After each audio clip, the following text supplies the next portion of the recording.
تصور کن عشقت و بهترین دوست دوران کودکیت که همیشه بهش اعتماد داشتی توی یه روز تولدت دست هم رو بگیرن و از جشن خارج بشن. در یک لحظه تمام دنیات فرو میریزه. 6 سال عشق و اعتماد در چند ثانیه نابود میشه.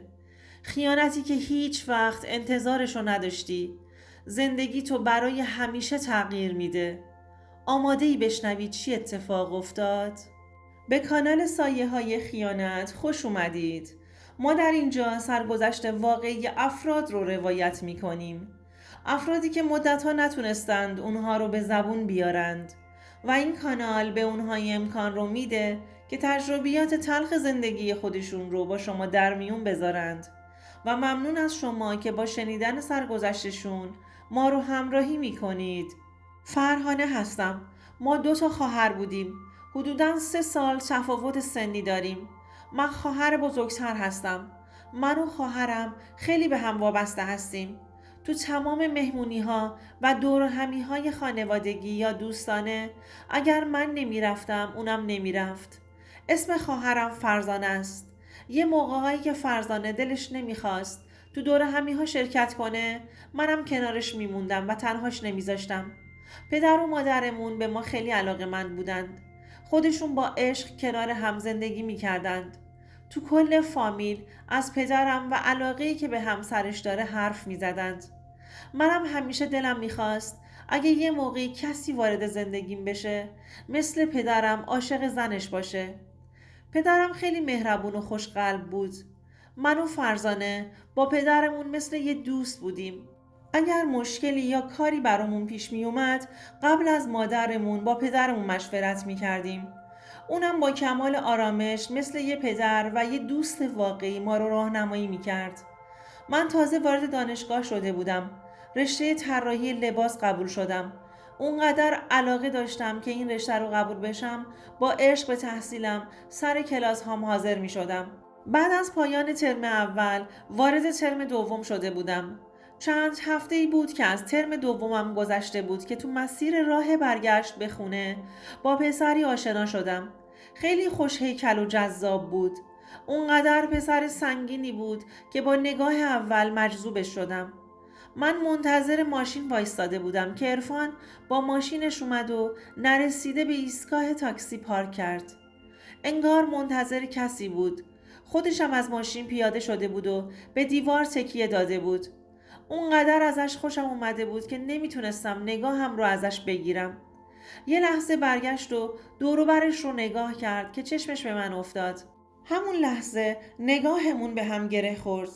لبخندی بهش زدم که با لبخند من سرش رو به نشانه سلام کردن پایین آورد. منم که انگار قند تو دلم آب شده بود. سرم رو مثل عرفان تکون دادم که از دور جواب سلامش رو داده باشم. یه چند دقیقه گذشت که عرفان اومد نزدیک و گفت اگر جایی میرید برسونمتون. منم از خدا خواسته.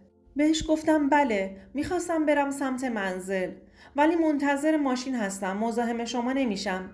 عرفان لبخندی زد و جواب داد خواهش میکنم، خودم میرسونمتون اگر خودتون هم تمایل داشته باشید. خلاصه به اصرار عرفان منم که ته دلم از خدام بود ولی یه جورایی داشتم ناز میکردم بالاخره سوار ماشین عرفان شدم. عرفانم که قرارش به سرانجام نرسیده بود و نخواست زیاد منتظر بمونه. به بهانه من از قرار خودش دست کشید. خیلی دلم میخواست بدونم منتظر کی وایستاده ولی به خودم این اجازه رو ندادم که ازش بپرسم. عرفان تو کل مسیر خونمون از خودش حرف میزد و از کار و زندگیش میگفت و اینکه دانشگاه نرفته و کنار پدرش مشغول به کار شده. وقتی که رسیدیم نزدیک خونه بهم گفت میتونم شمارتون رو داشته باشم؟ اصلا فکر نمی کردم که ازم شماره بخواد. هول کرده بودم. گوشیش رو به سمتم دراز کرد و گفت شمارت رو بزن. منم که دل تو دلم نبود شمارم رو سریع براش زدم. نزدیک خونه پیاده شدم و خداحافظی کردیم. عرفان هم رفت. همون شب به گوشیم یه پیام اومد. منتظر پیام عرفان بودم. همش تا شب نگاهم به گوشی بود که یه پیام بده یا زنگ بزنه که خلاصه اولین پیامش رو فرستاد. با دیدن پیامش کلی خوشحال شدم. همش نگران بودم که نکنه یه وقت پیام نده و پشیمون بشه. وقتی پیامش رو دیدم که خودش رو معرفی کرده، سریع شمارش رو سیو کردم و جواب پیامش رو همون لحظه دادم. گوشیم تو دستم بود.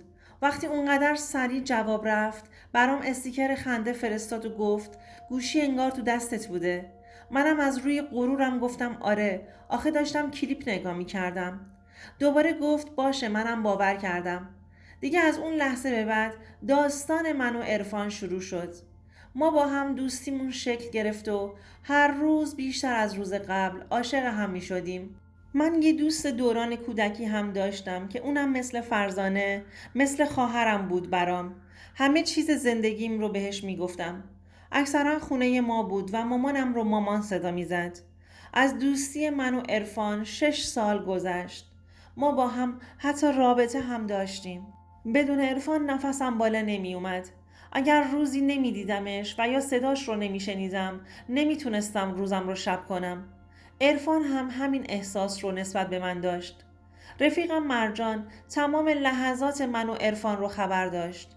همش بهم میگفت زیاد به این پسر وابسته نشو. این اگر بگیر بود تو اون 6 سال میومد خواستگاریت. میگفتم مرجان اینجوری نگو. عرفان موقعیت ازدواج رو فعلا نداره. وگرنه از خداشه که زندگیمون رو سریعتر شروع کنیم. اما مرجان همیشه با حرفاش ته دلم رو خالی میکرد و میگفت از من گفتم بود. همش حرفای منفی میزد. منم دیگه کم کم داشتم به این باور میرسیدم که نکنه عرفان فقط برای رابطمون منو میخواد و کنارم مونده. اما دوباره خودم رو آروم میکردم. تو اون 6 سال همه چی تو دوستیمون خوب داشت پیش میرفت. حتی به هم قول و قرار ازدواج هم داده بودیم. اما هر وقت که حرف و حدیثی یا بحث کوچیکی بین من و عرفان پیش می اومد، میرفتم کنار مرجان و باهاش درد و دل می کردم که شاید مرجان به هم راه حلی بده تا بتونم سریعتر با عرفان آشتی کنم و حرف بزنم. من طاقت دوری عرفان رو حتی یک لحظه هم نداشتم. اینو دیگه همه می دونستند. کم کم متوجه شدم رفتارهای عرفان با من تغییر کرده. کمتر زنگ میزنه و پیام میده یا کمتر با من قرار میذاره تا بخواد منو ببینه. به خودم دلداری میدادم که حتما مشغله کاریش زیاد شده که وقتش رو گرفته و کمتر برای من وقت میذاره. تا اینکه نزدیک تولدم بود. هر ساله عرفان منو سورپرایز میکرد. تولد بزرگی برام میگرفت و تمام دوستای خودش و دوستای منو دعوت میکرد. منم طبق عادت هر ساله فکر میکردم شاید عرفان رفتاراش به این دلیل تغییر کرده که بخواد منو موقع تولدم سورپرایز کنه. یه روز که مرجان اومده بود خونمون، تمام اینها رو براش تعریف کردم که اخلاق عرفان به کل عوض شده. اما میدیدم که رفتارای مرجان هم تغییر کرده. برام جای سوال بود که چرا تا حرف عرفان رو میزنم مرجان رنگ صورتش زرد میشه و رنگش میپره. به روی خودم نمی آوردم.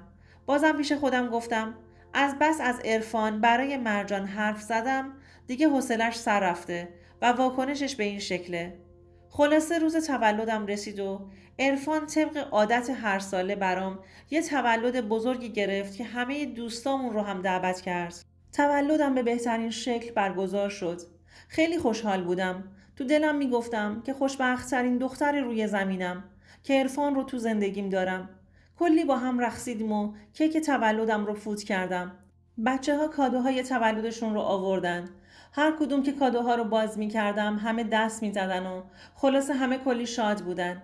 دیگه کم کم داشتن میرفتند. فقط چند تا از دوستامون مونده بودن که با هم بتونیم وسایل‌ها رو جابجا کنیم و تمیزکاری کنیم. که به یک باره عرفان اومد و دست مرجان رو گرفت و خواستن با هم مجلس تولدم رو ترک کنن. با دیدن اون لحظه شوکه شده بودم. خنده رو لبهام محو شد. اونقدر حالم بد شد که همه بچه ها متوجه شدند. با مرجان همونجا دعوای شدیدی گرفتم. واقعا عرفان منو با این کارش سورپرایز کرده بود. اصلا انتظار این کار رو از عشقم بر رفیق صمیمیم نداشتم.